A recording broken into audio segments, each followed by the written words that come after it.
The Buena Park Downtown is a shopping mall in Buena Park, California that opened in 1961.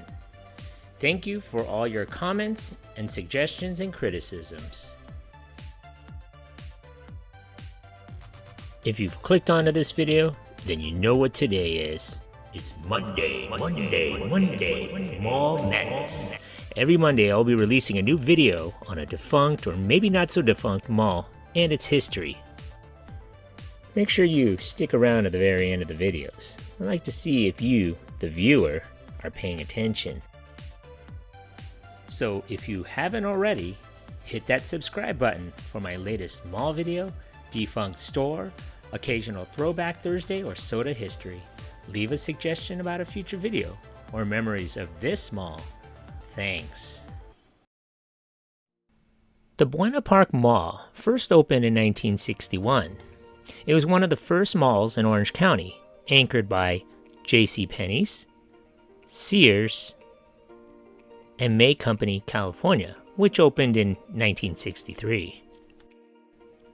The mall sat on 68 acres on La Palma Avenue near Knott's Berry Farm. The mall promoters billed the Buena Park Mall as offering 1.2 million square feet of affordable shopping options, enticing restaurants, and family-friendly entertainment. A United Artists movie theater opened in August of 1984. It would later close in 1999. As with many regional centers built in this era, Buena Park was constructed with a full basement, utilized as storage areas and service for the tenants above, and renovation around that time included the conversion of the basement area into retail tenants, a food court, and cinema. The UA Mall 8 at the Buena Park Mall opened in 1984. It was situated in the back of the mall behind a major department store called the May Company. The theater was in a poor location, not easily seen from Dale Street, but it was one of the nicest and most state-of-the-art complexes in Orange County at the time. The complex was Orange County's first theater to feature THX sound. The mall was neglected in the 1980s and 1990s, even as the local retail market started to change. I remember visiting this mall in the 1990s, and I remember when they used to have baseball card shows and autograph signings of your local baseball team, which was, for me, the California Angels. May Company closed in January of 1993 as one of the 12 J.W. Robinson's and May Company stores closing due to the merger of the two department stores to form Robinson's May in November of that same year. The closed May Company became a discount chain, Fedco. In 1995, a group controlled by the Pritzker family of Chicago bought the mall for $41 million from Australia's City Freeholds, Inc. The new owners planned a $120 million renovation, but the modernization was stalled for several years. After Fedco closed, the leaseholder sought to sublet the space to Gigante, a Mexican supermarket chain, and opposed a major renovation.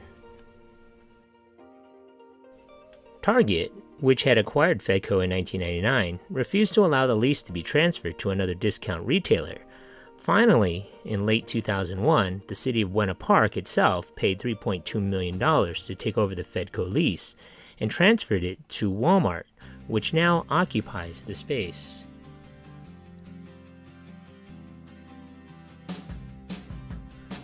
Sometime around the late 90s, or maybe it's the early 2000s, JCPenney closed and was replaced in 2003 with the new Krikorian Theaters multiplex. Burlington Coat Factory, a later addition, closed in 2005 and was replaced with Steve & Barry's, which closed in 2008. Tower Records also operated in the mall until its demise of the chain in 2007.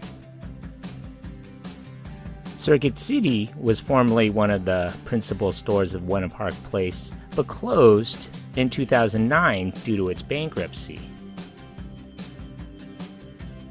In 2016, Buena Park's 535,000 square foot Buena Park Downtown Mall was sold for $85 million. The tenants included John's Incredible Pizza, Krikorian Theaters, 24-Hour Fitness, Ross Dress for Less, Bed Bath & Beyond, TJ Maxx, DS, and Big Air Trampoline, along with a complimentary mix of pad and shop tenants. The mall had gotten a makeover in 1998. Sears closed on February 2nd, 2020, making it the last original anchor store to close. The mall is currently anchored by Bed Bath & Beyond, Ross Dress for Less, TJ Maxx, and Walmart, with one vacant space last occupied by Sears. After recently reviewing some of the comments left for me as well as some Reddit posts concerning this video, I decided to go ahead and update and make some corrections to this mall. Upon doing some research, some people who went to the mall recounted things that I may have missed in the past video. Among them, in the early to mid-1990s, the mall featured two complete arcades. The Aladdin's Castle Arcade was upstairs, around where the Auntie Anne's is now, and the other one was in the right of the UA8 movie theater entrance, downstairs. Prior to the renovation, the downstairs area contained a large number of independent mom-and-pop type stores. There were a couple of phases to the renovation after the theater was taken out. The first phase is where the downstairs stores were left mostly intact, but an atrium torn through the ceiling, revealing what is now the John's Incredible Carnival rides. Before John's, that atrium opened up to the food court.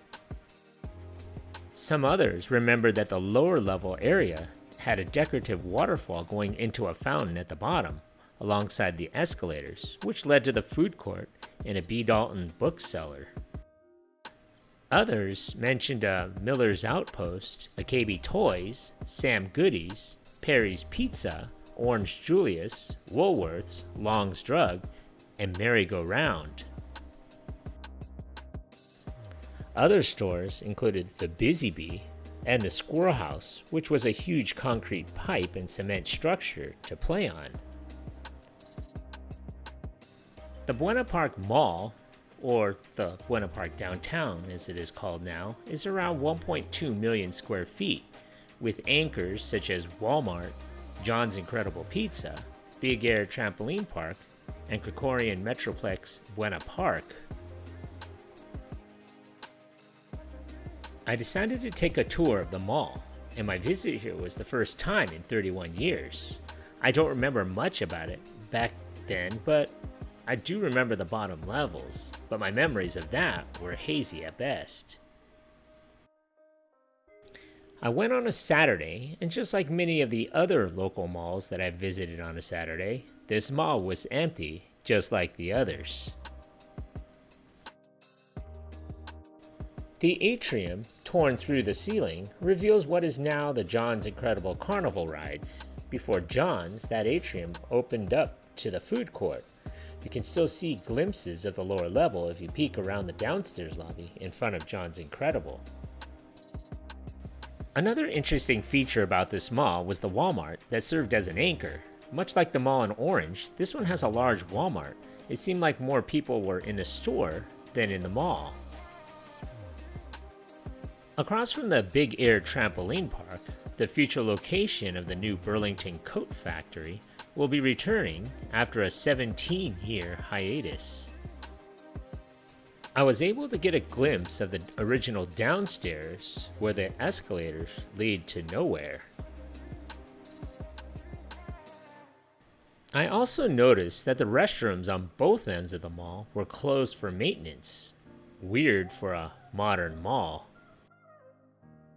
Yeah, one thing I noticed about old malls are that the interior of the mall can be gutted, remodeled, and renovated, but the ceilings are usually just repainted. and the original architecture remains the same. This goes for the Buena Park Mall as well. Lots of angles, and I think it still looks pretty cool. The mall seemed to be naturally lit by the skylights, but the mall seems really dark, like they were too cheap to turn on the lights, or maybe just install more lights to make it brighter. Yeah.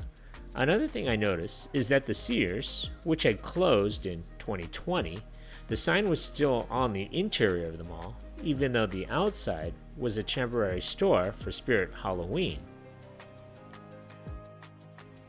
And speaking of Sears, here's a before and an after look of the iconic 1960s Sears store. I also forgot to mention that the Bed Bath & Beyond was closed in 2023. As I was leaving the mall, I was left with the feeling that the mall needed more customers and more stores. Don't get me wrong, there were a lot of entertainment places, but they need more bigger name stores to help keep this mall alive. I noticed that there was a swap meet at the far end of the parking lot. Maybe they should bring that into the mall, and while they're at it, bring in more events that would create traffic into the mall. I did see some empty storefronts, and maybe they need more stores inside the mall. Just my thought. Congratulations, you made it this far into the video. When I find you. Pop quiz, hot shot. So let's see how close you were paying attention to my video. So how many anchor stores closed in this mall? So if your answer is 7, give yourself a hand. You were paying attention. Thanks for watching. So what do you remember about this mall? Leave a comment or some more details that I may have missed, or maybe even a suggestion for a future mall video you would like to see. Don't forget to hit that like button and please subscribe to Eric C. Productions. Thanks for watching.